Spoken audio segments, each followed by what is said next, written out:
अहिरवाल में फंसती दिख रही है बीजेपी। कैसे बीजेपी अहिरवाल में बांटेगी टिकट? राव इंद्रजीत सिंह के समर्थकों को नहीं मिला टिकट तो क्या होगा विद्रोह? अहिरवाल बना बीजेपी के लिए गले की फांस। बीजेपी का गढ़ 2024 में क्या ढह जाएगा? राव वर्सेस विरोधियों में फंसी बीजेपी। नमस्कार दोस्तों, मेरा नाम है राजकीय वर्मा और आप देख रहे हैं रिपोर्टर जी। अगर आपने चैनल को सब्सक्राइब नहीं किया है तो दोस्तों रिपोर्टर जी चैनल को सबसे पहले सब्सक्राइब जरूर कर लीजिए।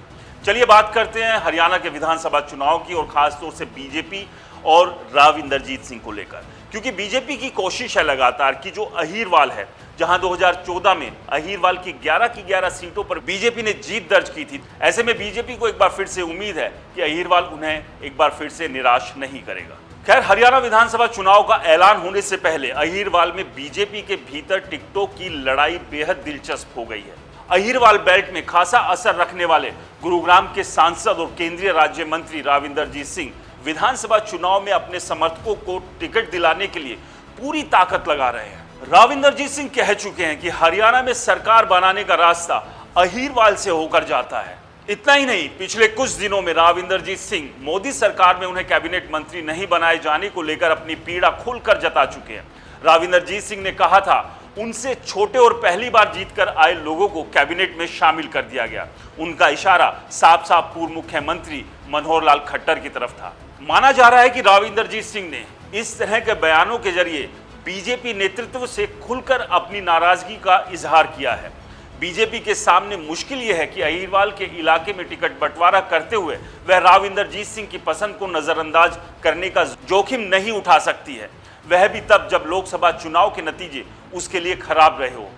यही वजह है कि राव इंद्रजीत सिंह भी इन हालातों का पूरा फायदा उठाना चाहते हैं, जिसके चलते उन्होंने अहिरवाल की 7 सीटों पर अपने समर्थकों के लिए बैटिंग शुरू कर दी है। तो वहीं बेटी आरती को भी इस विधानसभा चुनाव से लॉन्च करने की पूरी तैयारी कर चुके हैं। लेकिन सवाल यह है कि जो डिमांड राव इंद्रजीत सिंह कर रहे हैं उसे पूरा करना बीजेपी के लिए कितना आसान और कितना मुश्किल रहने वाला है, क्योंकि 2019 के विधानसभा चुनाव में राव इंद्रजीत सिंह ने अपने कई विरोधियों के टिकट कटवा दिए थे, जिससे बीजेपी को ये सीटें हार कर नुकसान उठाना पड़ा था।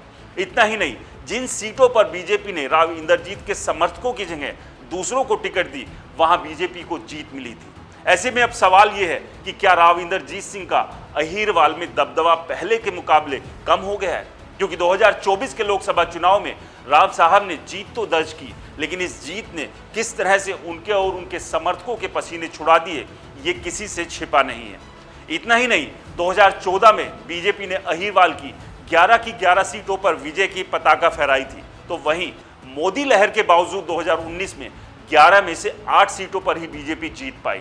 यानी साफ है, अहिरवाल में बीजेपी या फिर ये कहें कि राव इंद्रजीत सिंह का दबदबा कम हो रहा है। अब बीजेपी के सामने सबसे बड़ी दुविधा यही है कि वो अगर राव इंद्रजीत सिंह को अहिरवाल में सिंगल हैंड देती है तो क्या वो अहिरवाल को जीता पाने में कामयाब होंगे, या फिर राव इंद्रजीत सिंह का घटता जनाधार बीजेपी को यहां पूरी तरह से ले डूबेगा? आपको क्या लगता है? हमें कमेंट्स कर जरूर बताएं। रिपोर्टर जी चैनल को सब्सक्राइब नहीं किया है तो दोस्तों चैनल को सब्सक्राइब करना ना भूलें।